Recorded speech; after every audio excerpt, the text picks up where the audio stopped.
to predict something that's going to happen. I mean, you're not listening to what I'm saying. They didn't have to predict it. You don't have to predict something in order to plan for its eventuality. But in that scenario, where do you stop? I mean, so you need never actually build a hospital or hire another nurse because you don't know for sure that there are going to be sick people in the future. Of course you do. There's bound to be. There's bound to be some problem in the future. That's what governments are for, to plan ahead for the benefit of the people, not to just stumble around and wait until something's happening and then react accordingly, or just stand there with your mouth open looking stunned. They knew that they weren't up to the task of protecting this country. They were told by their own bodies. Their own health bodies said that about 6 months before the pandemic. They said, we have a serious problem here. If something bad happens, we are not ready. And the government's reaction was to do nothing. So, of course it's their fault. And this unprecedented thing, as though COVID only happened in this country. There's other countries, most of whom did better than we did. 0345 6060 973. But it's almost certainly Jeremy Corbyn's fault. Almost certainly. The stuff that man's responsible for, he's even responsible for the things he's not responsible for. That's how bad he is. 11:30 on LBC, the news headlines with Zora Sullivan. Nick Abbott on LBC. Call 0345 6060 973. Care what this guy thinks? No! Phil tweets, I certainly will not imagine Bodger Johnson chomping on canapes at a party. The story I mentioned some while ago. He says, any more than I want to imagine him slurping his way through a bowl of swan soup. Icky tweets, I'm usually a pacifist and what's more, far too British to make a fuss. But after hearing about the Tories' Claridge's party, I'd like to recommend a revolution. Are you with me? Well, Icky, you say you want a revolution. Well, we all want to change the world. Rock and roll! Let's have Carnforth. Hey up, Annie. Hey up, Nick. Yeah, definitely up for a revolution. If I had the strength. Well, you don't at the moment. Yeah, you tell me that it's evolution. Well, we all want to change the world. Everybody sing. Yeah, well, I mean, that's unfortunately, everybody doesn't want to change the world. That's the place, isn't it? As the Neville brothers said, everybody better wake up. Everybody better wake up. Wake up. Wake up, people. Really loudly. Oh, wrong bell. It's later than you think. Definitely. But, I just get fed up with hearing these apologies for Johnson. As if the pandemic just came out of the blue and we didn't know about it. There'd been reports on it.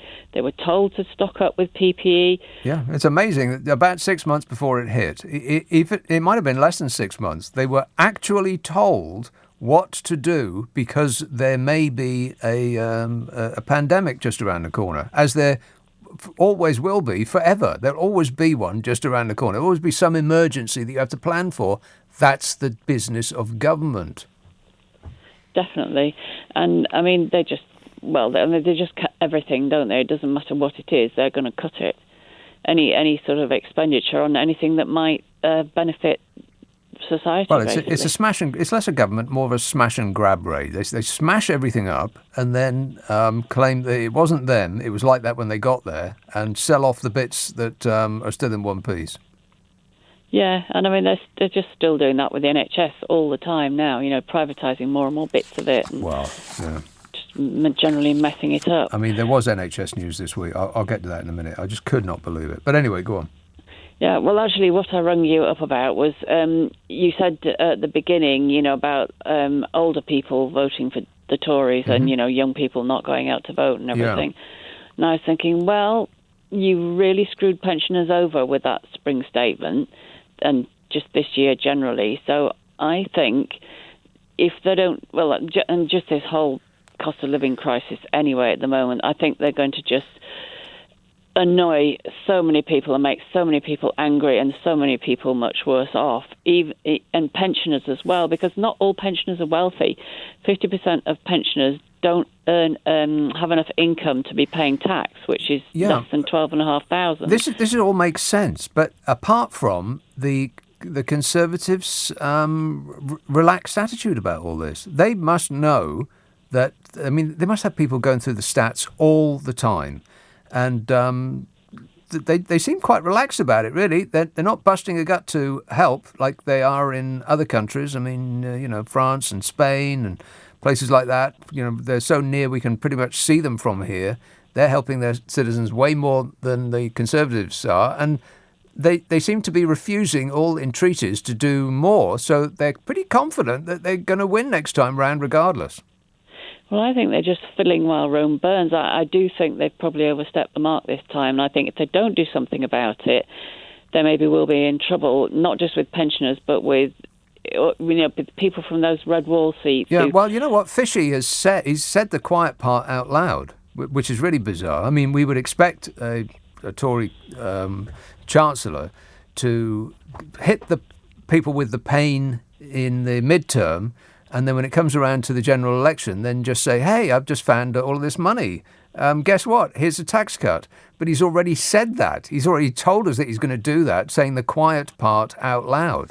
Yeah. So that's the plan. And there'll be lots of dinghy spotting. And, of course, they've decided that this woke, this sort of this ridiculous war on woke that they keep, insisting that they want to stop, but keep mentioning all the time. That's the plan. A little tax cut, keep people frightened of a swarm of people coming in on inflatable dirigibles, and this woke nonsense. Yeah, I know what you mean, but I'm not sure if they've not just gone too far this time, because it's such a shock. I mean, the doubling in fuel bills and probably going up at least 50% again in October. Yeah. I think that's not just going to hit really poor people and loads of pensioners, because lots of pensioners are like me and my partner. I mean, we're housebound, and lots of older pensioners are housebound. And so if you're in the house all the time, you can't just be freezing all the time, or you just have to stay in bed all the time. Yeah. I mean, I actually did hear, I've heard some dreadful, people phoning in and saying that there was one 65-year-old woman who was saying, even at the moment, she's only eating one meal a day, and she hardly ever puts her heating on. And, this is just, it's so much worse than that ever happened before. Right, but we've just come through 12 years, and that's where they are, these people. 12 years of a Conservative government, and they find themselves in a position where they can't get out of bed because it's too cold out of bed. So they've had 12 years of this, and yet they still voted for the party that's done this to them. So there doesn't seem to be any way that they're going to lose the votes of anybody that's over the age of 60. I don't know. All they need to do is to hold on to those votes, because the over 60s are absolutely going to go and vote, regardless of what the weather is like outside. Whereas younger people, it's like, oh, it's so boring, or oh, they're all the same, and oh, I can't be bothered, all those excuses. So I think we're stuck with them forever. I hope not, but I think a lot of it last time was to do with Brexit, especially a lot of those red wall seats that don't normally vote Tory. Now Brexit's happened and got done. Yeah, glory, glory, hallelujah. Isn't it great? According to that lot, that voted for it. I'm sure even some of them are starting to think, well, this is not turning out so well, although they can always make excuses like, oh, the pandemic. The other thing they're going to do, apart from there's a swarm of people coming in on dinghies, and they're going to make you change your sex, and you can't say anything anymore because of wokeness, and they're going to pull a statue down. They're going to be... what was the last thing you just said? I can't remember, Nick. I'm too tired. Whatever it was you just said, that's going to be in the mix, but I can't remember what it is. I keep distracting myself. I should stop doing that. Anyway, thanks a lot, Annie. Cheers, Minnie. I'm more confused at the end of that conversation than I was at the beginning. Oh, well, never mind. Sarah says the Tories can be arrogant because they are not afraid of Sir Keir Starmer winning the election. It's depressing. It's as though they've already won the next election, as though they've counted up the votes and they've decided that they've won. They do seem to be pretty confident, don't they? I mean, this nightmare that has just been visited upon us, which they could do something about. Other countries' governments are doing something about it. Not the sort of, here's a couple of pence, now totter off, which is their attitude to us poor dopes who pay taxes. So they could do something about it, they just choose not to, which is curious if you think that they might be in danger of losing the next general election. So to me, it's as though they know that they won't. That their little scheme to require IDs is going to be the thing that does it for them.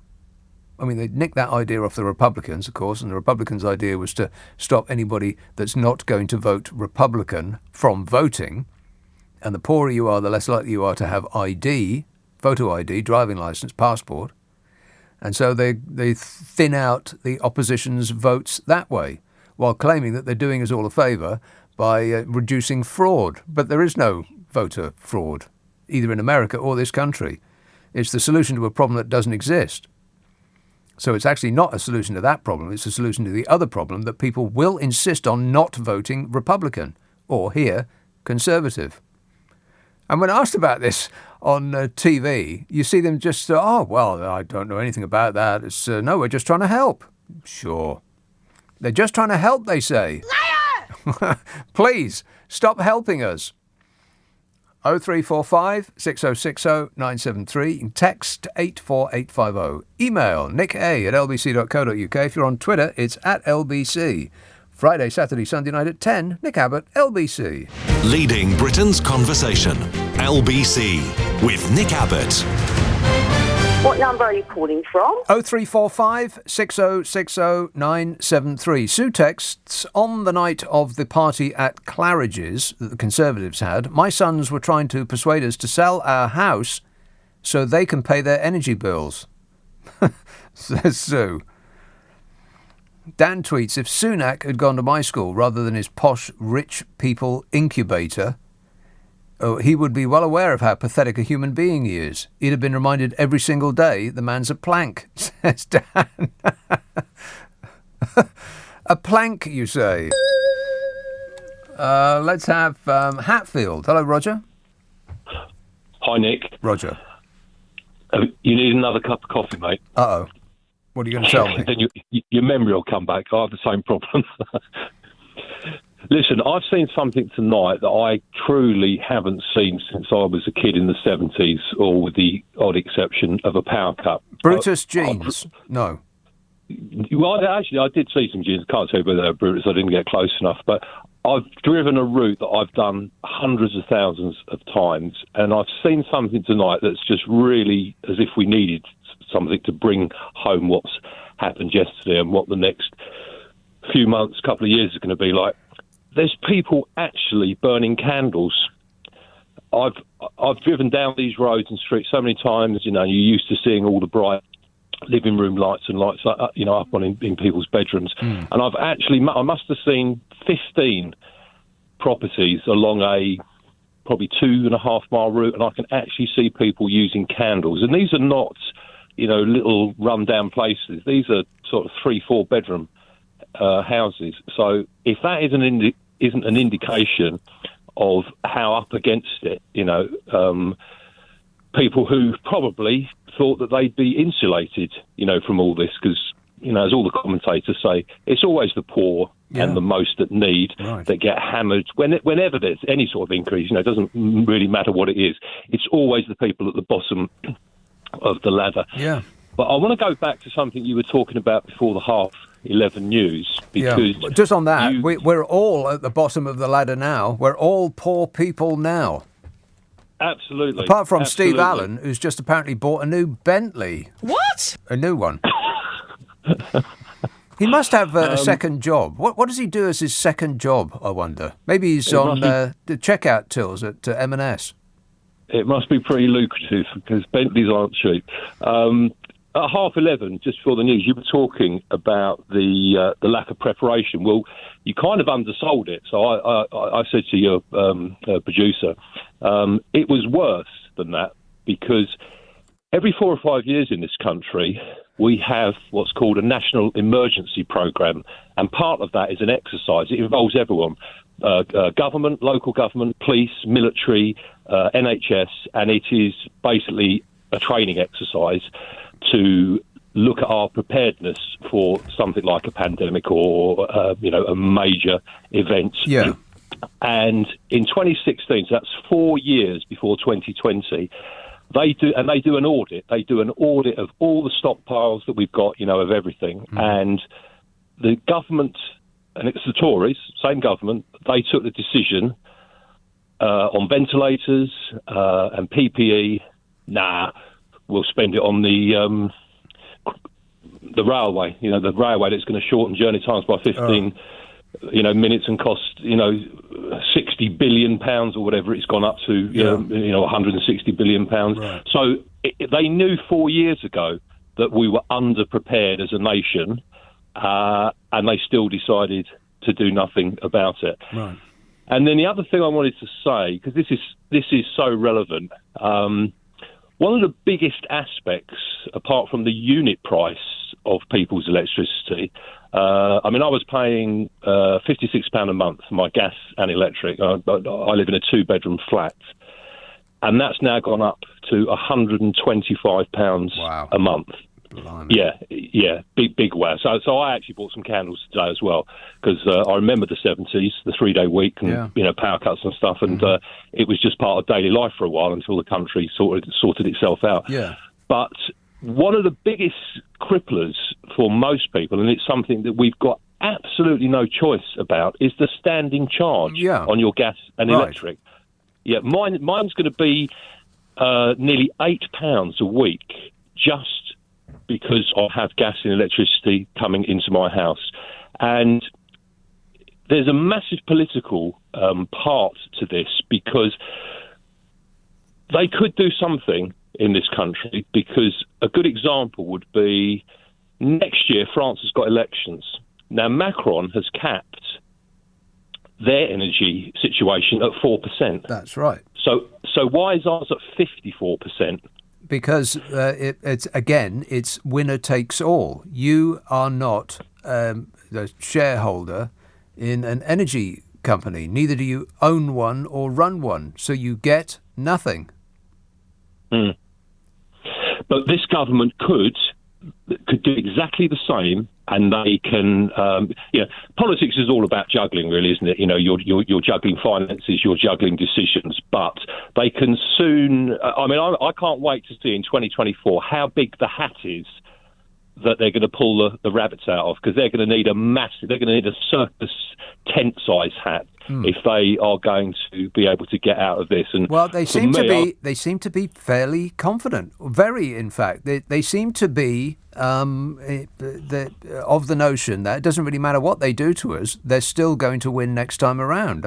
I don't see any fear on their fases. They're actually laughing at us while throwing parties. I think the word you're looking for, Nick, is they're smug. They have developed. They are the masters of smugness, because if you look at the catalogue of errors and disasters, that have gone on in the last 2 years, and they seem to. They're Teflon, because nothing seems to stick. That's right. And whose fault's that? It's our fault. They're smug. They're only smug because they know that we will continue to let them get away with it. Well, every time they get in, and I've never voted Tory in my life, but every time they get in, and then you listen to stations like LBC, where you're getting the nation's opinion via phone-ins, and the number of people that are berating them now who voted for them, but like you say, pretty much every week when I listen to you, that come the next election, they'll get in. Well, who puts them there? The electorate. So half the people that have been, there's been so many Muppets on your show tonight, berating Labour like they've done nothing ever, and that this government has been the best thing since sliced bread. Yeah. They are the very people that think that this lot are how you run a democracy. And Roger, it is the 60 plus. If I'll say it again for about the 1,000th time. If you take the pensioner vote out of the EU referendum and the last general election, we would not have left the European Union, and Jeremy Corbyn would be the Prime Minister. If you take the Yeah, I think pensioner you're right. vote, well, there's not a think about it. That's an actual statistical fact. Yeah, and why do you think? I mean, people they're still doing it now. You've had people on the show tonight. Corbyn got the biggest vote for any Labour leader in Labour's history when he was voted in by the Labour.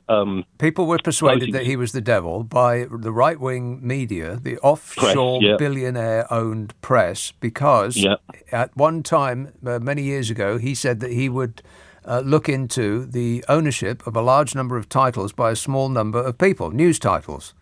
And from that moment on, they levelled their cannon at him and let him have it constantly, 24 hours a day, 7 days a week. And absolutely, and people read it. And if you read something that's not true enough times, then you will believe it. And that's precisely what happened. Yeah, Roger, I'm going to have to go, but thanks for that. Yeah, and no doubt it'll happen next time around. You know, Keir Starmer will be the world's most evil socialist, or something like that. I don't know.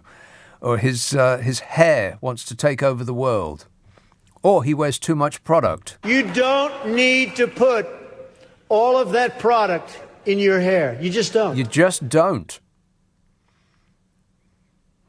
Stephen texts, impressive that Prince Andrew can remember the details of his Falklands campaign, but is sketchy on his manoeuvres in Woking. Yeah, that's the story that that was in the news. Apparently, he wrote down his history of his manoeuvres in Falklands on Princess or what's its Instagram page, whatever her name is, the ginger one. What's her name? Fergie's Instagram page or something like that. I don't know. Who cares? And so Stephen says he can remember the details of his Falklands campaign, sketchy on his manoeuvres in Woking. Well, these are just small details, Stephen. He's not going to sweat it. Jamie says the blonde thing on Michael Fabricant's head is the love child of Bojo and Jennifer Arcuri. Oh, Disgusting. Thanks a lot, Jamie. Now I can't unthink that. And Jane says if you could make the £60 bottle of wine from Claridge's last 4 hours, it could prove cheaper than heating the house. Well, that just makes good economic sense. Instead of putting the gas on and your heating and the lights, just go to Claridge's and then you'll save money. 0345 6060 973. Text 84850. Email nicka@lbc.co.uk.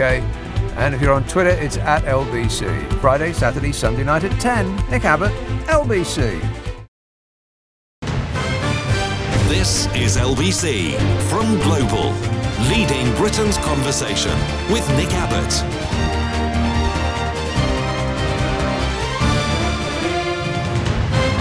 Well, the whole world's gone crazy. The whole world has in fact gone crazy. This came out at the very time that this miserable week concluded, as though we haven't suffered enough. They thought, let's take parking away from nurses. The Health Secretary said that free parking for NHS staff working in hospitals in England would end on Friday. Parking fees were waived during the COVID-19 pandemic, but Sajid Javid said the benefit would end back end of last week. Those nurse freeloaders aren't going to get a freebie anymore from us. They've had their 5-minute applause on a few Thursdays a couple of years ago. What more do they want? I mean, it's not like they're doing something important, like bellowing and waving their papers in Parliament before a long lunch and about schmoozing for second jobs. Nurses save people's lives, so to hell with them. And if you think that's a poor comparison between how MPs are treated and how the nurses are treated under those same MPs, well, MPs are awarded free parking places at work, if you can call what they do work. Each MP is entitled to a free car parking space in the Palace of Westminster at no cost to them. We pay for it. Their parking has been free since 2015 in an underground car park in Westminster. Very expensive to those that can't afford it, free to those that can. But it's worse than that because, of course, MPs and staff can also claim parking in their constituency on expenses. Fabulous. They really don't live in our world at all. They've just had a £2,212 pay rise. They get their food and drink at a massive subsidy. They can claim just about anything as an expense, which gets repaid by us. And they get £250,000 worth of expenses a year. Their fuel bills get paid by us, their taxi bills, their petrol, even the coffee they get to enjoy on the way to work is paid for by us. And they work at home when they want. They can actually work on another job in another country and still claim to be doing their duty back home. It must be like living in a fantasy world.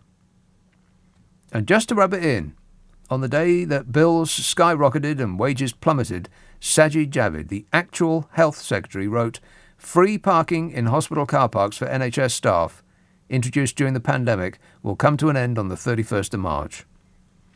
He said, "On behalf of the government, I would like to record my thanks to everyone who has worked tirelessly to help keep people safe over the last 2 years, and whose efforts have enabled us to move to the next stage of the COVID-19 response, which is to stick it to every last little one of you." He didn't say that. I made that last part up. Unison's head of health, Sarah Gorton, said parking charges will add hundreds of pounds to the massive cost pressures already facing health staff and reduce their morale even further. Sarah Gorton, out of Unison, said more than a third of staff have had to ask family or friends for financial support in the last year. According to Unison research, more than 2/5 say they're taking on extra work to make ends meet. What? You're kidding me. Nurses have to get a second job. How are they going to fit that in? What a way to run a country, eh? Dreadful. 0345 6060 973. San Francisco. Hello, Dave. Nick, good to talk to you. It is a sunny 71 degrees here in California. Well, just thought I'd let you know that. We don't wish to know that, being as it's freezing here. I was listening to Nick Abbot the whole show this morning, as I usually do. I catch you the day after. And you had a lot of people calling and talking about the NHS. And I think if Keir Starmer wants to be Prime Minister, there's something very simple he needs to do. He needs to make the NHS and public health the only issue, because everything else ties into that. COVID response ties into that. Partygate ties into that. Cost of living ties into that. And how Labour can get every over 60 to stop voting Tory is very simple. You simply say to them, you're going to have to pay for your health care like seniors in America do. You're going to have to pay. My parents are both in their late 80s, and they have Medicare, which is, the government healthcare for senior citizens, but they also have to pay for supplement because Medicare covers pretty much nothing, and it costs them almost $2,000 a month. So you're talking, about £1,200 a month? So tell all the 60 voters... On what? I'm sorry, a month, yeah. On what? That's if you have chronic conditions. My dad's a cancer survivor, so treatment for that. He's diabetic. The expense is enormous. Yeah. And here's the thing: there are three things the American healthcare system. I work for the largest nonprofit healthcare provider in the United States. We are a nonprofit, and there's three things we do better here than the NHS does. And I know this because the NHS sent teams to my hospitals in 2005 to study it, and I'm one of the people who took them around. And that is, the NHS needs to shift to have a greater focus on, one, preventative health. This should be the next Labour manifesto. Keir Starmer, if you're listening, grab a pen, take notes. I mean, they put down the hairbrush and listen. Yes. And it's, one, preventative health. When I moved to Forest Hill in Lewisham in 2011, I registered at my local GP and said, hey, can I have my annual physical? And they looked at me like I was nuts and said, why? You're healthy. You don't need one. Right. It is cheaper to have someone on cholesterol-reducing drugs for 20 years than to do a triple bypass. Yeah. Second thing, for God's sake, yes, it's going to be expensive. Yes, it's going to be painful, but you need an integrated electronic medical record. I sprained my ankle walking to work in the West End one day, went to the Soho Walk-In Center. They couldn't x-ray me. They didn't have a bandage, so they sent me up to King's A&E. I walk into King's A&E, and it's like I had never existed in the NHS before that point. Every form that I had to fill out at the Soho Walk-In Center, I had to refill out at King's A&E. Every diagnostic test they did in Soho, they had to redo in King's. You could reduce overall costs in the NHS by a third, at least, if you just had an integrated medical record. I think they've tried that. I mean, they may have something approaching it at the moment, but they tried to do it, and it was another one of those £100 million computer systems. It was test and trace all over again. Right.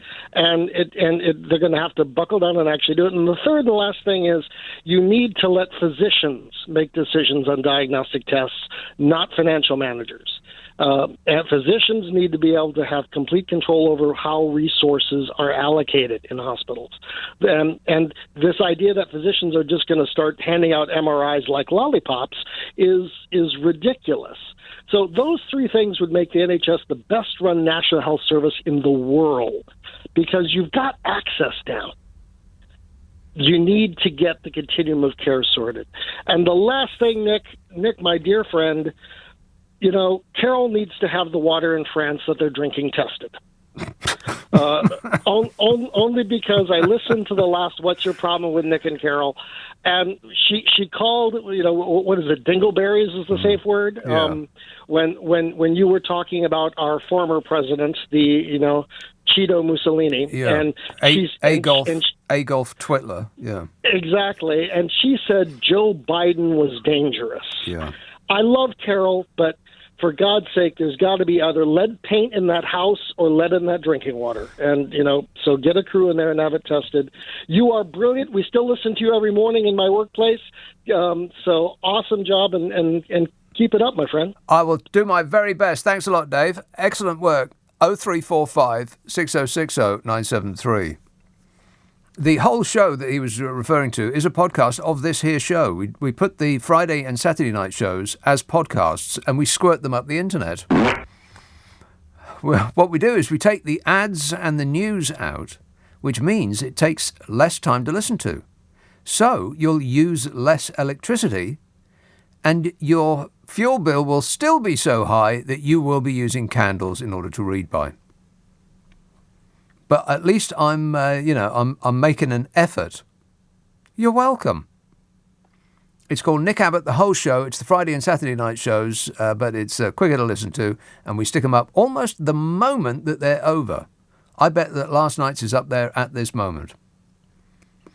You can get them on Global Player, by the way. If you haven't got Global Player, then you absolutely should do it. It's free, and you can have it for iTunes and Android.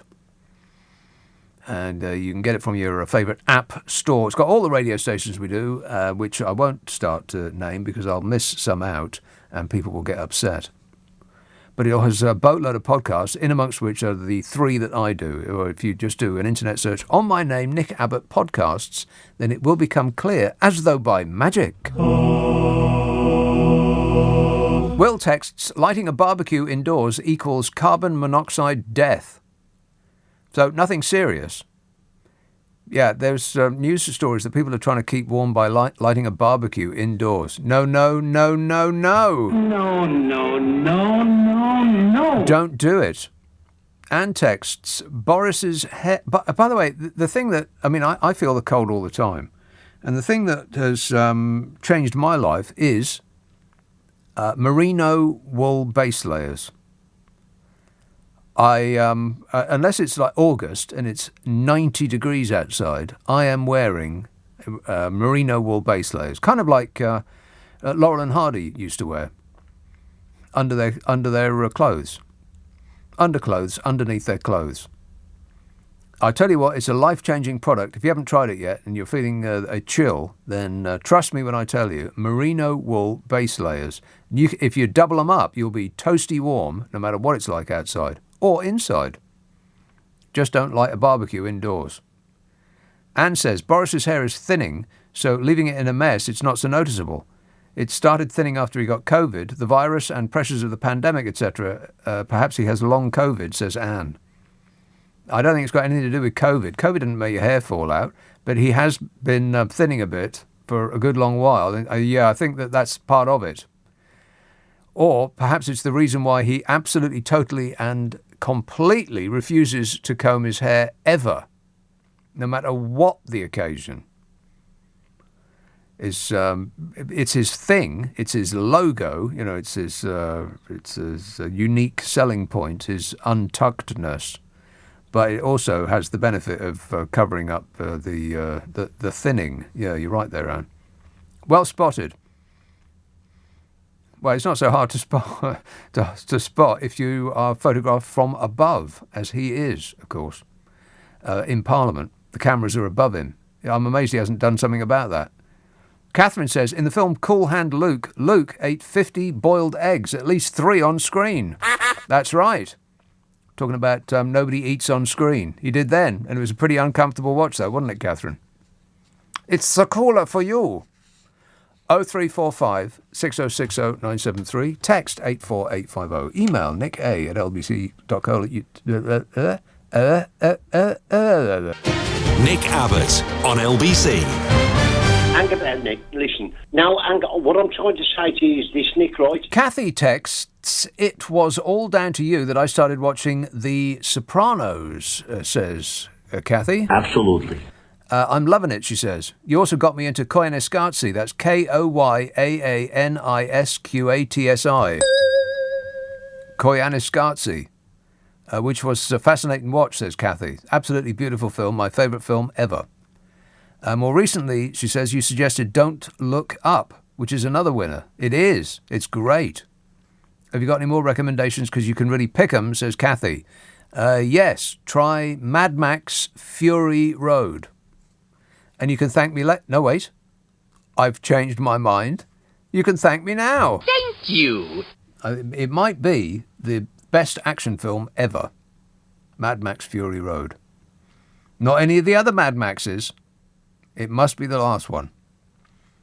Pete tweets, my local supermarket had stacks of portable barbecues and bags of coal at its entrance today, which made me wonder, are they expecting a heat wave? Or have they simply been misled by your weather forecasts? My weather forecasts are completely accurate in every way, shape and form, as you know full well, Pete. Chris, in Alton. Yeah, hi. Chris. Yes. Rishi Sunak talks about how he's had to make difficult decisions about the cost of living. Yeah, right. He hasn't had to make difficult decisions at all. In his life. Has about an income about 1,000 times the minimum wage from not working. That's his income from just owning things. Yeah, assets. And he and the government have spent 10 years. Well, actually, they've spent all of their Tories have spent all of their years trying to redistribute the national income away from the people who produce all the stuff to people who own things. Right. And with great success. With great success, yeah, indeed. At the end of the 70s, the bottom 50% of households collected about 23% of the national income, and I think it's now down to about 18 or 19. And that is one of the main reasons why we have a cost of living crisis for the people at the bottom, because we've taken real terms, we've taken income away from them. Yeah, that's right. The fortunes of the very rich have become stratospherically huge, while everybody else flatlined for the last 50 years. Yeah, exactly. And the thing that distresses me is that nobody talks about it. And the way they talk about inflation, when people at the bottom want to have a bit of the national income redistributed to them, they ask for more wages. And then the commentators all say, but if you do that, inflation will happen. Yeah, right. As though inflation just happens. But inflation doesn't just happen. Inflation happens because the people who own things pay more wages, and then they think, well, hang on a minute, we're going to lose some of our profits here if we don't do something about this. So they put prices up to resist the redistribution of the national income. Correct. And that's what causes inflation. But and you tell that to people and they will be distracted by a dinghy. So they'll ignore everything you just said. I mean, it's just the way that it's described, as though inflation is just a fact of life that happens and it's not caused by anybody. Yeah. But if you ask for more wages, you're contributing to causing inflation. But when companies just increase their prices so that they will make more money, that has nothing to do with it. That's just market forces. Yeah. No, it's not. It's called greed. Yeah. For instance, with this oil crisis, the oil price crisis, there was no need for the oil companies to put their prices up to the consumer. They had the ability to do so because there's an excess of demand. Yeah. So they've chosen to double their profits at the expense of people who can't afford to feed their kids. Correctamundo. And they sit there on the television laughing about how they've got all this money machine and it's they can distribute more money to their shareholders. So shareholders and bonuses to the chief executives. Yeah, they've never had it so good. Yeah. No. Then the government says, we can't possibly tax them because then they won't invest. Yeah, that's right. Going to be... I know. It's just absolutely priceless. We can't tax the rich because they'll leave. Right. Yeah. So it always falls on people who can't afford it to pay their tax. The rich, you can't tax them. You can't tax their assets, their capital gains, because they'll up sticks and go. Right. But they don't, though, do they? But they stick to that argument regardless. Yeah, well, the biggest problem is that we tax profits instead of taxing turnover. If we tax Amazon on their turnover rather than their profit, and a Costa Coffee and all these other people who locate their intellectual property rights offshore so that they officially don't make any profit at all here. They exist as a cloud that circles the planet Saturn for tax reasons. Yeah. I don't see why we can't tax turnover and tax property wealth. Well, I don't know, Chris. That sounds suspiciously like socialism to me. That sounds like it might make a happier people, and we don't want that now, do we? All right. No, quite. Apparently not. That Peter Cook sketch where Harold Macmillan was replying to somebody who he imitated Harold Macmillan replying to somebody who complained that their pension wasn't enough, and Harold Macmillan's reply was, "There are loads of people in this great country of ours who are worse off than yourself, and it's the policy of the Conservative Party to ensure that this position is maintained." Yeah, as was then, so it is now. All right, thanks a lot, Chris. 0345 6060 973. Annette texts, "Let Nick Abbott attack Rees-Mogg's politics if he has a mind to do so." Why, yes, I do. But let him not attack Rees-Mogg's religion. That's off limits. No, Anne, it's not. If the man defines himself by being guided by his faith, then you might think that he would actually act in a way that his faith decrees. But look at his voting record. Ask yourself, what would Jesus do? Would Jesus amass a vast fortune to himself while voting against the interests of the poor and the needy? Does that sound like what Jesus would do? Steve says, "I'm voting for Keith Richards at the next election." Rock and roll! Yeah, me too. To hell with it. I think Keith Richards would make an excellent Prime Minister. I mean, he'd be, unconscious most of the time, which would be an improvement over the current administration. Bob tweets, "If Scotland left, Bodger would have a majority of 130. Frightening."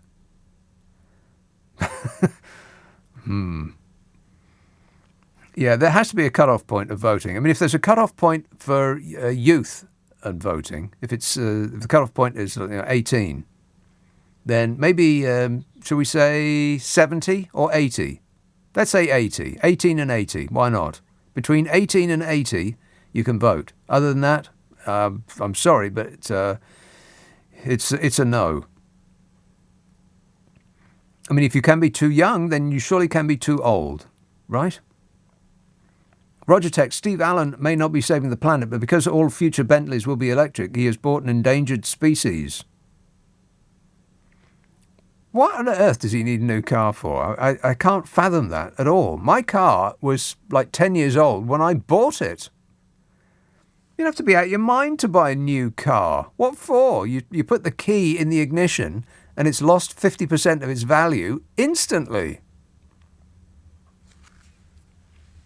0345 6060 97. I think that somebody should look into Steve Allen's Russian connections. Very suspicious. Harlow. Gladys.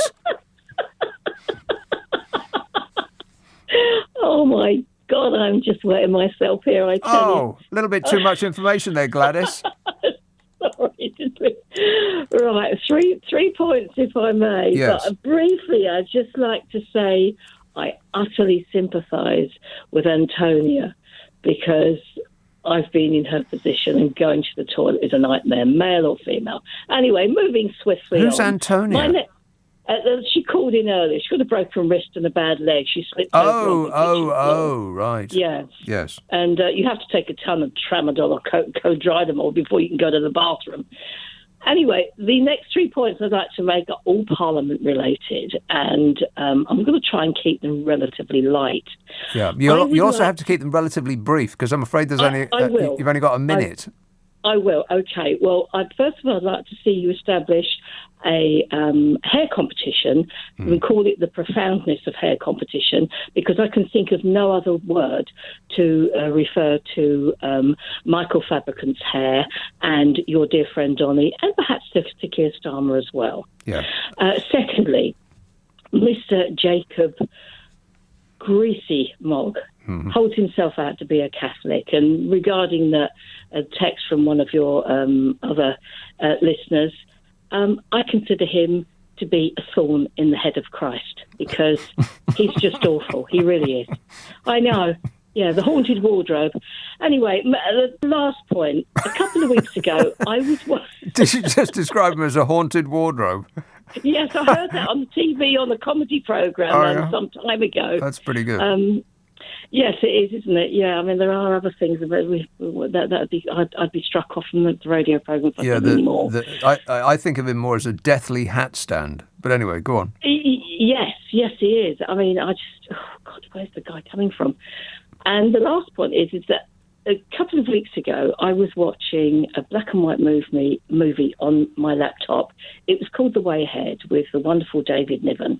And it was a wartime movie, and it was like a morale-boosting thing. And it was about all these conscripts that were being brought together from all different walks of life. And one of these guys, I called him the Boiler Man, he was bad-mouthing his MP. And one of the other chaps, the characters, took him to task. He was a middle-class guy. He said, you can't speak about your MP like that. And the Boiler Man turned around and said, listen, mate, he said, there's only been one good bloke to be in Parliament. And I thought he was going to say Sir Winston Churchill. He didn't. He said Guy Fawkes. And right. And it echoes down the centuries, doesn't it? Right. OK, good work. Thanks a lot, Gladys. 0345 6060 973. It's just past 12:30 on LBC. The news headlines with Zora Solomon. Nick Abbott on LBC. Call 0345 6060 973. What in blazes goes on inside that head of yours? You wouldn't believe it if I told you. 0345 6060 973. I do want to mention Vladimir Putin's bathing routine before I go. Don't let me forget. Malcolm says proportional representation is the last thing we need, Nick. You'll get Tories and Lib Dems in coalition and trebling of bills like you got the trebling of student fees in 2010. Well, I don't think the Lib Dems are in a position to form a coalition with anybody. Unless it's along with the Greenies and all the other left-leaning parties. But I very, very much doubt that the Tories and the Lib Dems are going to get together again. Raj text, Plan B, you asked. Plan B would be to marry rich. That's right. Yeah, if your plan A is winning the lottery, plan B must be marrying rich. Exactly. Merseyside. Hello, Eileen. Hi, Nick. Eileen. Hiya. I just wanted to pick up on 2 points that woman mentioned about wetting herself. I'm always wetting myself. Oh. I've got a ruptured back. Yeah. And the other one, Jesus. Well, I'm coming straight in about what I phoned up about regarding Jesus. And basically, you know, how can someone do a job with bad tools? Can they do a job with bad tools? I don't think so. So Cressler's a dick being ousted because there's no rules left. There's just bylaws and try-laws being set up to appease a load of foreigners coming in and a load of people that are up to no good. Because you can't say boo to a goose to them because they're 10 steps ahead of a mile ahead of the law. Eileen, I have no idea what you're talking about. What are you talking about? Why? Well, listen, I'll explain it to you. Let me spell it out for you, Nick. Let me spell it out for you like kindergarten children do, eh? Yeah, please do. Wow. I think we better mark her with an exclamation mark. Make absolutely sure she don't get anywhere near on air again. I should have gone with my gut instinct. 0345 6060 973. Text 84850. Email nica@lbc.co.uk. And if you're on Twitter, it's @lbc. I'm sitting in a studio that I don't normally sit in. And so things are not where I expect them to be. And in an emergency, I'm looking for the dump button and I'm not finding it. And so I just, your sort of vision goes a bit cloudy. You can't see anything anymore in the circumstance of a tremendous emergency. And I really couldn't find the button marked delay dump. But I think that I got there just in time. Phew. She was, I don't know, would it be rude to say out of her mind? Sally texts, can you imagine being as rich as Sunak and choosing, rather than just to doss around having fun, to sit in an office working out how to make everyone else's life as miserable as possible? That is properly weird, isn't it? I mean, it's as weird as he looks. He kind of looks like, do you remember, I'm going to forget what their names are. He kind of looks like a spitting image puppet, like a little sort of pipsqueak of a thing that somebody would put in their pocket. A spitting image pocket puppet. Diane says, I'm spending my days freezing in bed. I'm widowed with serious health issues and on UC. I hate the Tories, says Diane. Simon says, why do so few people admit to voting Tory or for Brexit? Are you kidding? It's only ever people with Union Jack profiles and an aversion to dinghies. Surely there are more people than admit it. Or is there an epidemic of disingenuous voters out there too ashamed to admit their right-wing views? I haven't noticed that myself, Simon, although the Brexiters do seem to be noticeable from their silence of late. Not getting any of them calling in and boasting about how great Brexit's going for them. In fact, I can't remember a single one. I mean, you know, we had that argument for about 5 years, and people like me said, it's not going to be great. You shouldn't believe what they tell you.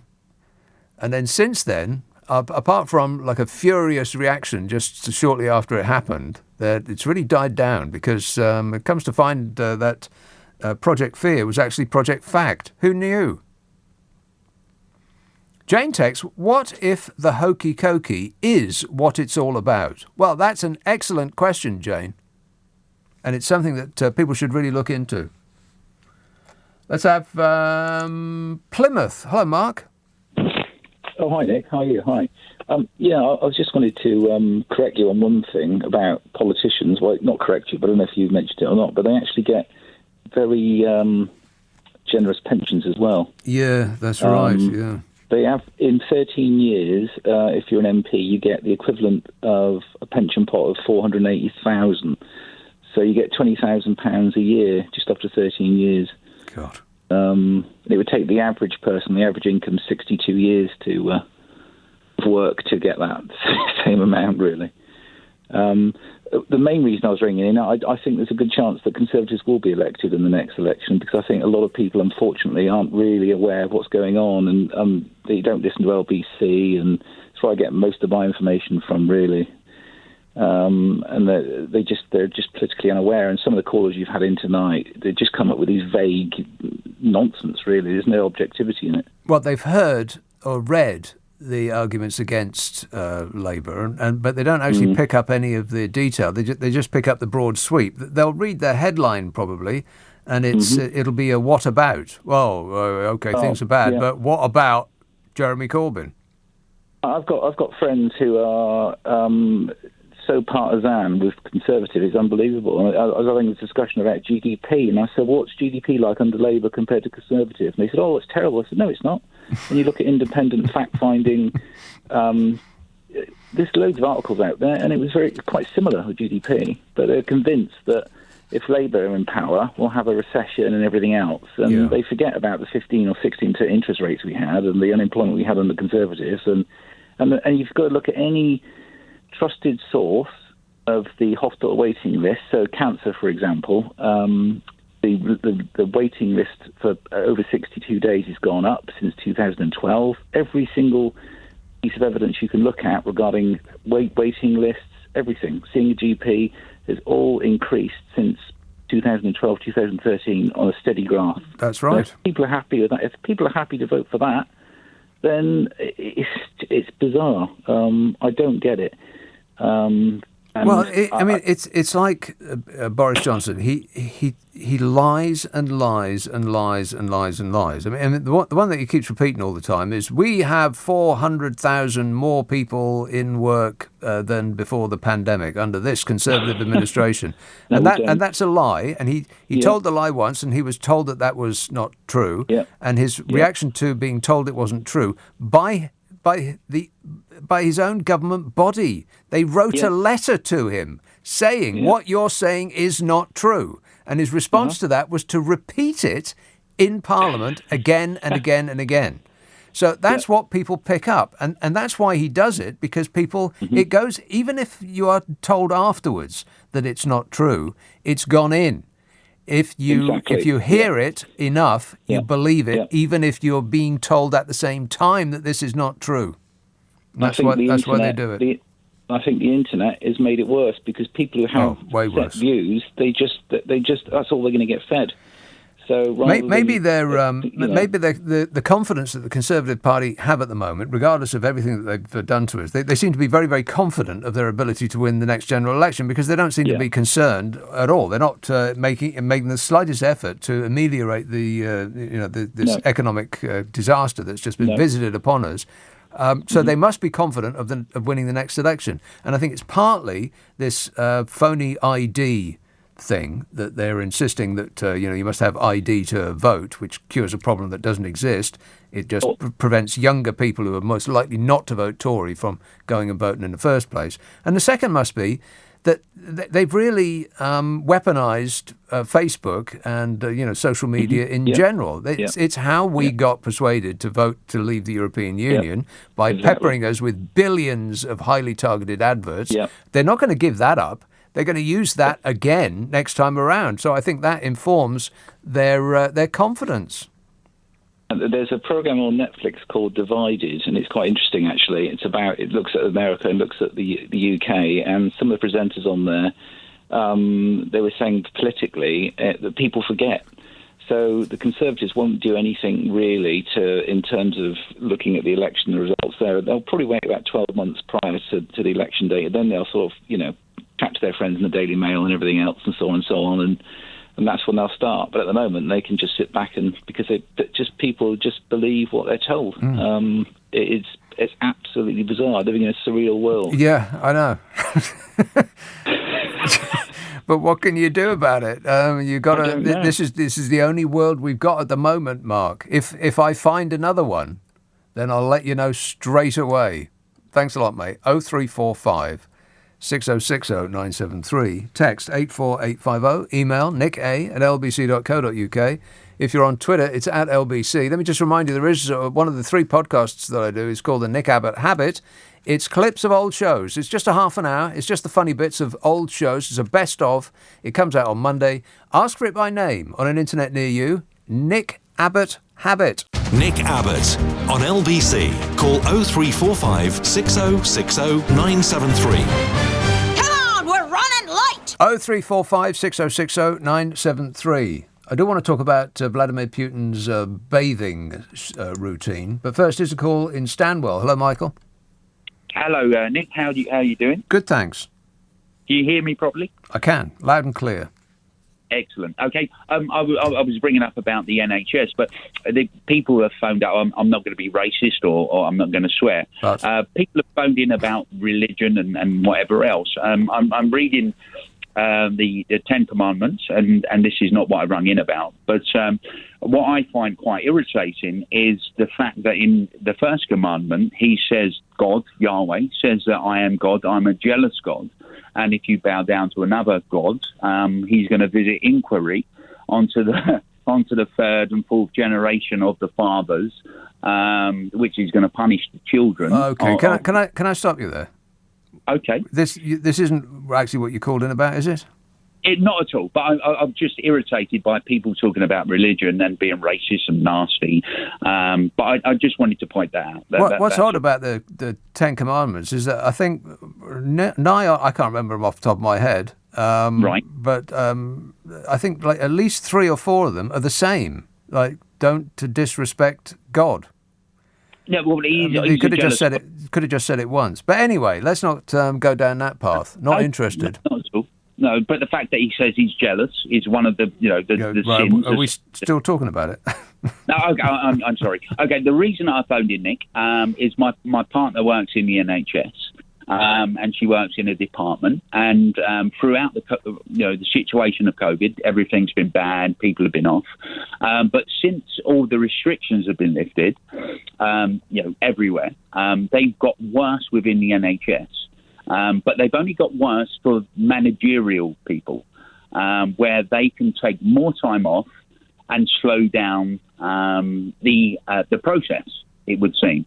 And my partner said to me that the doctors it's almost like they want the NHS to fail because their salaries, if it goes privatised, the salaries are going to go twice as much as what they are now.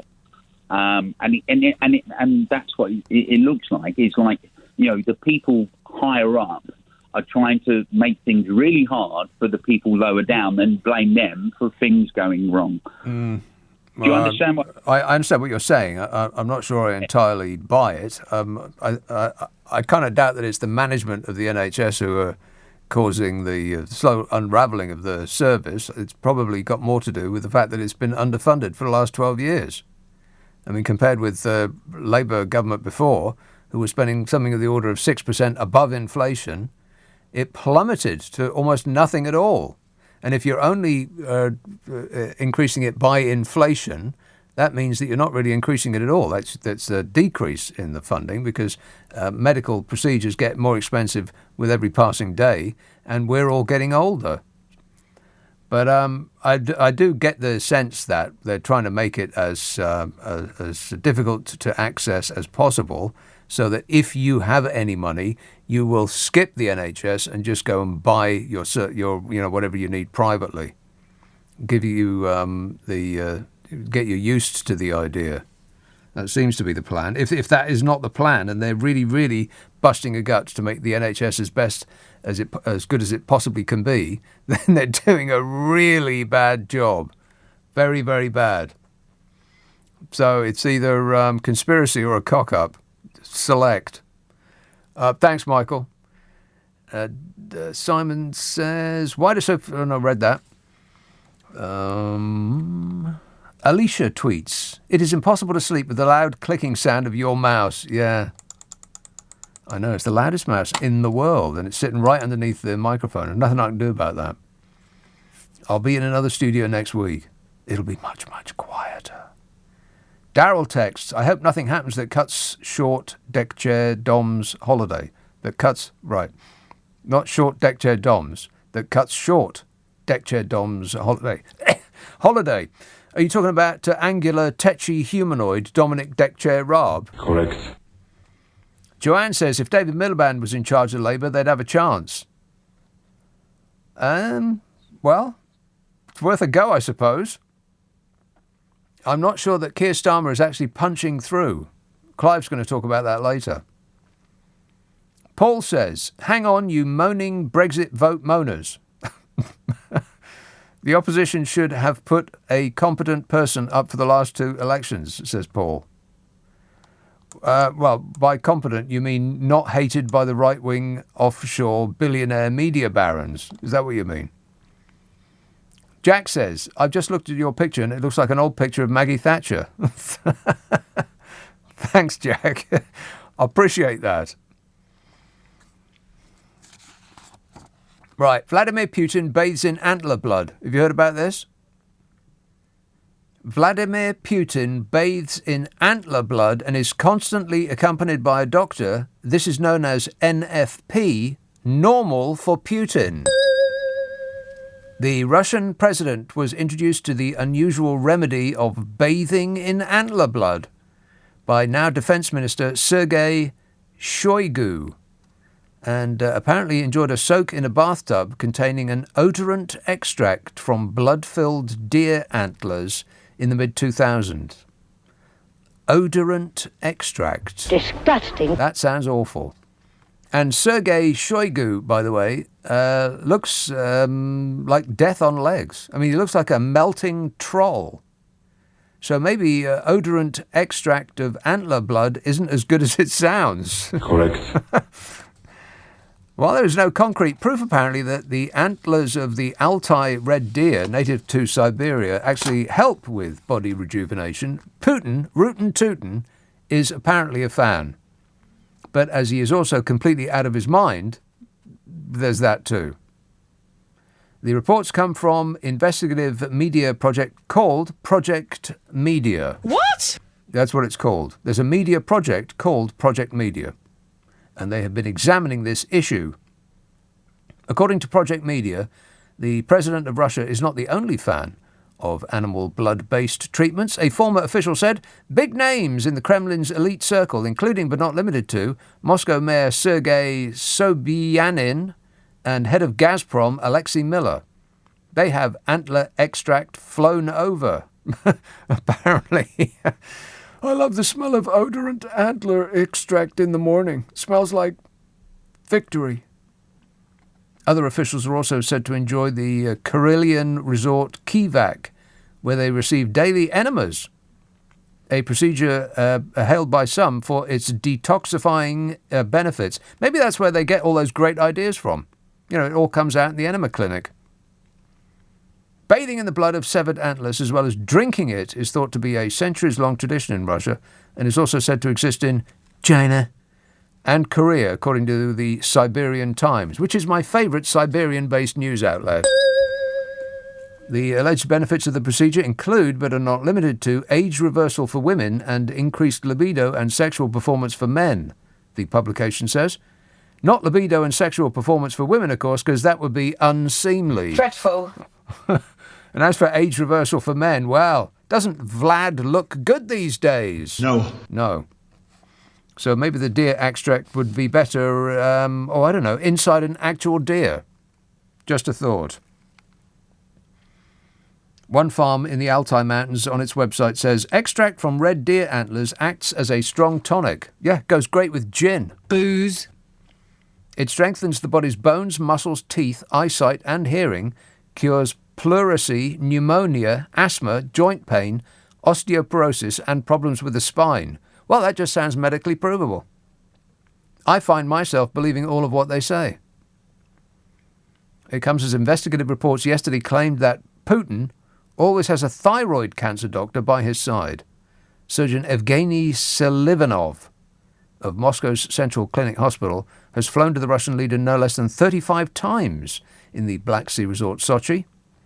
The respected doctor's thesis, showing his area of medical expertise, was entitled Peculiarities of Diagnostics and Surgical Treatment of Elderly and Senile Patients with Thyroid Cancer. That was his thesis. Well, Dr. Evgeny, you might want to take the word senile out of that, unless you can fly, because you might find yourself sailing out of an upper story window, if you know who finds out.